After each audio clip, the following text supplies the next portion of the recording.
Olá, bom dia, aqui é a Raquel e a surpresa da manhã de hoje fica em Salmo 74:18 e diz assim: Lembra-te disto, o inimigo tem ultrajado ao Senhor e um povo insensato tem blasfemado teu nome.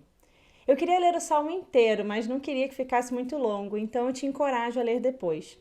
Mas o templo tinha acabado de ser destruído.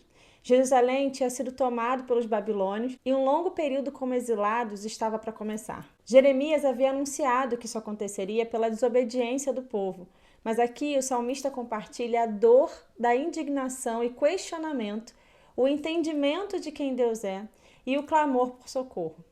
Num salmo cheio de angústia, ele nos ensina como reagir no silêncio de Deus. Ele estava indignado. Por que deixou isso acontecer? Por que permitiu que o seu nome fosse envergonhado? Questionado.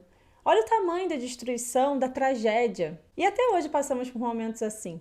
Quando perdemos alguém, quando sofremos uma injustiça, quando tiram de nossas mãos uma oportunidade de melhora, questionamos no nosso coração: onde está Deus? Por que ele deixou que isso acontecesse comigo? E talvez numa ideia de convencer Deus de quem ele é, como se ele precisasse disso, o salmista começa a destacar quão poderoso Deus é para deixar que isso aconteça. Mas ele não faz como uma acusação, ele faz num tom de reconhecimento.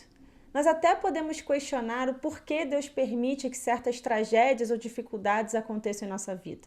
Mas o salmista questiona Deus não por raiva ou por decepção, mas exatamente para reconhecer que Deus é quem tem todo o poder em suas mãos. Ele é o criador de tudo. Ele faz coisas impossíveis acontecer. Não podemos esquecer que, por mais que as coisas não caminhem como gostaríamos, ele continua no controle de todas as coisas. Ele continua sendo Deus. Ele continua dono de todo o poder. Para mim, ele termina como todos nós deveríamos terminar o nosso momento de indignação, clamando a Deus por livramento. Nunca saberemos por que ele deixou o templo ser destruído, ou por que ele permitiu que perdêssemos aquela pessoa que amávamos, ou qualquer outra decepção que tenhamos vivido. Mas sabemos quem é que pode nos tirar desse luto e nos levantar, quem pode nos livrar de dias piores, quem pode lutar por nós e vencer. O exílio na Babilônia permitiu que homens como Jeremias, Ezequiel, Daniel, entre outros, se levantassem para pregar, ensinar e fazer diferença. Mesmo num contexto tão sofrido, Deus continuou fazendo o que Ele tanto quer para nós, nos ensinar como viver uma vida que glorifica o Seu nome, independente das circunstâncias. O fato de existir tragédia e dor não significa que Deus se esqueceu ou perdeu o controle. Pelo contrário, significa que nessa tragédia e nessa dor, Ele quer nos ensinar e nos fortalecer. Não se entregue ao contexto.